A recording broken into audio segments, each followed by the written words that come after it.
શાળા પ્રવેશ ઉત્સવ 2026ના કાર્યક્રમમાં વધારેલ માનનીય ડીડીઓ સાહેબશ્રી, યાજ્ઞિક સર, સૌ અધિકારીશ્રીઓ, માનનીય સરપંચશ્રી, ગામના સૌ પ્રબુદ્ધ નાગરિકો તથા મારા વહાલા વિદ્યાર્થી મિત્રો, મારું નામ હાલ પ્રિયાંશી છે. હું ધોરણ 7માં અભ્યાસ કરું છું. આજે હું કન્યા કેળવણી વિશે મારા વિચાર રજૂ કરવા માંગુ છું. આપ સર્વને મારી વાત સાંભળવા માટે હૃદયના ભાવથી વિનંતી કરું છું. यत्र नार्यस्तु पूज्यन्ते रमन्ते रमन्ते तत्र देवता. વેદોના આ નાદ આજે પણ મારા કાનને પ્રફુલ્લિત કરી દે છે. ભારત વર્ષની આ મહાન પ્રાચીન સંસ્કૃતિ નારીના માન સન્માન દર્શાવે છે. પ્રાચીન સમયમાં અપાલા, ગાગી, મૈત્રી વગેરે જેવી મહાન દીકરી નારીઓએ આ દેશને સંસ્કારોથી સિંચિત કર્યા છે. આજના આ શુભ દિવસે મારે કહેવું છે કે જો દીકરીને યોગ્ય શિક્ષણના અવસરો આપવામાં આવે તો તે શાસનને સંસ્કાર અને શૌર્યથી નિભાવી શકે છે.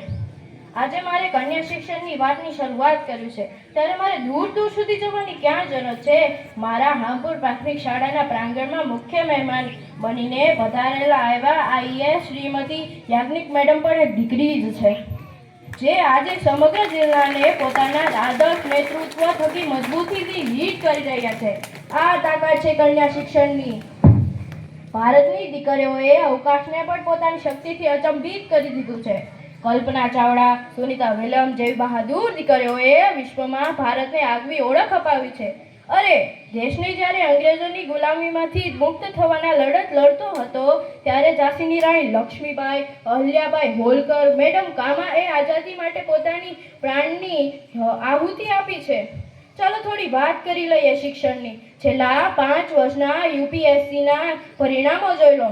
5માંથી 3 વર્ષ સમગ્ર દેશમાં પ્રથમ નંબરે દીકરીઓ જ છે. જેને મારા દેશની દીકરીઓ લાજવાબ. આજે શિક્ષણ મેળવી મારા દેશની દીકરીઓ ફાઇટર પ્લેન ઉડાવીને દુશ્મનોને ઊંફાવી રહી છે. સમાજમાં કન્યાને શિક્ષણ મળતા તે ગમે તેવી કપી પરિસ્થિતિમાંથી પણ ઊભી થઈ સફળતા મેળવે છે. એટલે જ કહું છું, દીકરીઓને ભણાવો, ભારતને મજબૂત બનાવો. વર્તમાન સમય શિક્ષણનો છે ત્યારે દીકરીઓને શિક્ષિત બનાવી અંધશ્રદ્ધામાંથી બહાર નીકળી તેની શક્તિઓને ઓળખી યોગ્ય દિશા આપી માતા પિતા તરીકેનો સાચો ધર્મ નિભાવી નારીઓને નારાયણી બનાવીએ. સમયનો અભાવ હોવાથી મારી વાણીને વિરામ આપી આપ સૌને વિનંતી કરું છું કે સૌ ભારતની એક શિક્ષિત દીકરી જે સામ્રાજ્ય જિલ્લાનું નેતૃત્વ કરી રહ્યા છે તેમને સાંભળી કન્યા કેળવણીનો સુંદર અનુભવ માણીએ. વંદે માતરમ. જય. Thank you.